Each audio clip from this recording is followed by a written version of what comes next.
and discover who I am. It means we won't see each other anymore. I won't be there to watch you play. But I'll be free.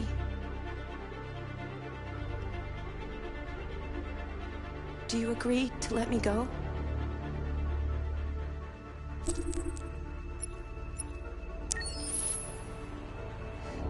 I'll never forget what you've done for me. Thank you.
Detroit Become Human was produced over a period of 4 years. Here in Paris, we have a team of about 180 people. And to that, we need to add also all the outsourcing with our partners in the Philippines, in China, Vietnam, and in India.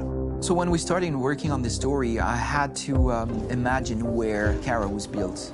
And for whatever reason, the city of Detroit came very quickly to my mind because it had already an incredible story by itself full of history and themes. So we traveled there with the team and we were really moved by what we saw, and we could really feel the desire to fight and really be born again. And we just continued this curve, this growth, and just imagine what Detroit would be like if the android industry was, using these huge factories to build androids there. A very strong element in Detroit is that there's a lot of industrial wasteland and a lot of nature too, and for us, the graphic designers, it was an incredible playground. The destroyed zones which we wanted to preserve, we appropriated them to turn into something else. Then in the areas that needed to be rebuilt, we were able to imagine our Detroit of the future. We didn't want to make a science fiction universe, but a world of anticipation. If we chose science fiction, we could have imagined flying cars, extraterrestrials, but those things are very far from our current everyday life. Anticipation is more about gleaning from our contemporary reality, the one we know, because Detroit is set in 2038, and 2038 is tomorrow. The difficulty we had was sticking to reality. That is to say, technology becoming more and more invisible, a lot more elegant, and at the same time, making it visual. So all the computer equipment, autonomous cars, we simply had to invent. They are in fact very technological objects, but at the same time remain very credible and ingrained in reality. To create a cohesive universe in the fashion and clothing of the human characters in 2038, I didn't want to put an accent on strange shapes, or really vibrant colors, and things we wouldn't know. That I wanted to keep for the androids. The goal was to create something familiar which we can identify with in this future setting. Working on the artistic direction for the androids was a bit special because this is a project about the place they could occupy in the human world. It was out of the question for them to be too beautiful or too perfect. They had to correspond to every social class, rich and poor. Inspired by everyday utilitarian clothes, I brought a modern touch by adding dynamic display surfaces, the armband we can see on the side, the triangle on the front and back, an LED. Like that, there's no confusion. Wait. You just had an android? All right, ma'am. We need to go. You can't do that. Why aren't you sending a real person? Once we cast the actors, we travel to meet them in order to scan their faces. We record the structure of their face with the scan, and we record the colors and patches of skin with photography. Once we have this information, we will use this as a basis for modeling and creating the characters. The artist will make it more realistic, but will also enrich it. He will propose ideas which we will develop together. Finally, we will have a character with character who corresponds to the project and the world. When the actors come to Quantic Dream, we show them the design, what their image will be, and what they will look like in the game. This extra information gives them another dimension and color to connect with emotionally. It helps them think about how to play their character. Your mission. That's all you care about, huh? You should consult a professional who can help you. Beat it, you hear me? Get the hell out of here!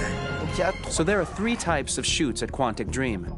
Shooting and performance capture, where you capture the whole actor, his voice, his face, and his body. These shoots are obviously done with American actors because the game's original version is in American English. After that, there are the body-only shoots, representing around 250 days of filming, while the performance capture is 100 days of filming. Now, body-only shoots, there are 2 types. There are the action shoots and the technical shoots, which are mo-kit shoots. Mo-kit is when the player controls a character on the screen, and he moves in an environment to explore it. This is of particular importance at Quantic Dream, and therefore we shoot a lot to offer a unique context for each scene and each character. To prepare a motion capture shoot, we first get together to look at the sets we need, the animations that we want to shoot, which ones need to be grouped together, or which ones need to be cut and shot at another time, so that we get the most out of the shooting day. This often means shooting scenes out of order, especially those with big props or accessories, like a big car, for example. So we shoot all the animations related to that particular prop first.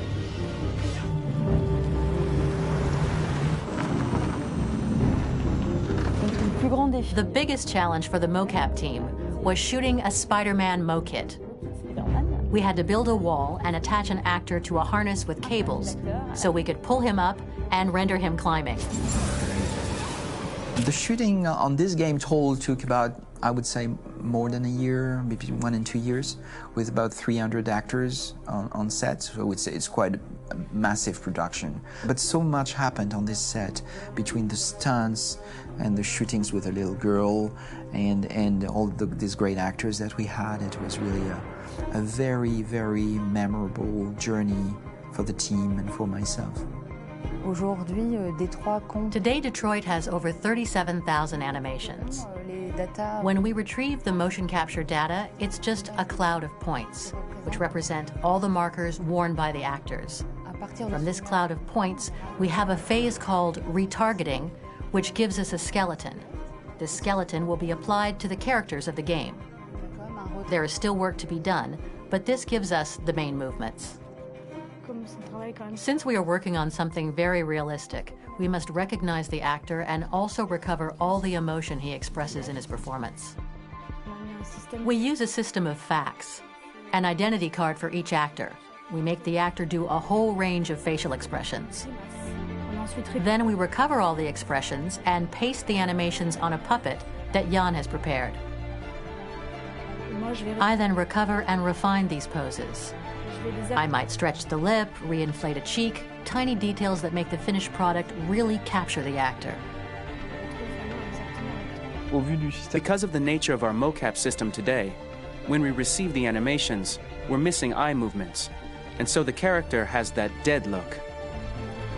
He really has no eyes, so then it's a big part of the work for the animators to find the regard of the actor in relation to his position, in relation to the body, etc.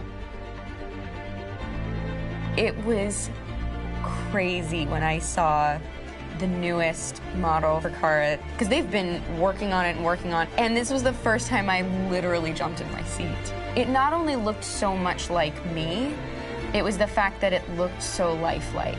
It wasn't that it looked just like it was a camera, it was something else, you know, but it looked alive.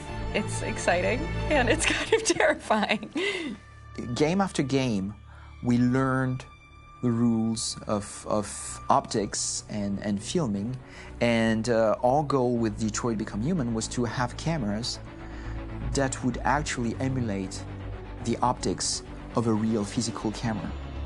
So basically dealing with real-world imperfections was our main task, and just to make cameras look as real as we can. Once the animations are shot and processed by the animation department, integrated and polished, we film them. That is to say, we really do a mise en scène, as in cinema. The real difficulty of our job is to know if these cameras are telling us something. Are they in the emotion of the scene? Do they describe exactly what the action must convey, what must be felt?